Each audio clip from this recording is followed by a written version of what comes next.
Hi friends, எல்லாருக்கும் அருமையான அன்பார்ந்த உறவுகளே, எல்லாருக்கும் அருமையான இரவு வணக்கம். சிக்கனு கோழிக்கறியை வறுத்துட்டோம். கோழிக்கறி வறுத்து முடிச்சாச்சு, ரசமும் வச்சாச்சு. இப்போ சாப்பாடு, வெள்ளை சாப்பாடு. உங்கள் வீட்டில் என்ன சாப்பாடு? இந்நேரத்துக்கு எல்லாம் நிறைய பேர் சாப்பாடு சாப்பிட மாட்டீங்க, சோறு தான் சாப்பிடுவீங்க. இது டிஃபன் தான் சாப்பிடுவீங்க.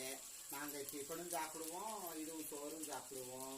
அப்புறம் இந்த சாப்பாடு பானைக்கு விபூதி பட்டை போடுறது எங்கள் பாட்டி கிட்ட இருந்து வந்தது, எங்கள் அம்மாவோட அம்மா கிட்ட இருந்து வந்தது. அவங்களும் இப்படி தான் செய்வாங்க. சாப்பாடு நிமித்திட்டோம்னா பட்டை போடுவாங்க 3 பக்கமும் இப்படி சுற்றி. அப்புறம் எண்ணெய் செக்கெண்ணெய் வாங்குங்க, எல்லாம் செக்கில் ஆட்டுற எண்ணெய் வாங்குங்க.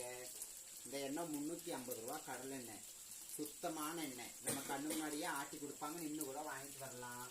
செக்கெண்ணெய் பயன்படுத்துங்க, வேற அந்த எண்ணெய் இந்த எண்ணெய் வாங்காதீங்க. பாருங்க, சிக்கன் நல்லா படபடன்னு நம்மளுக்காகவும்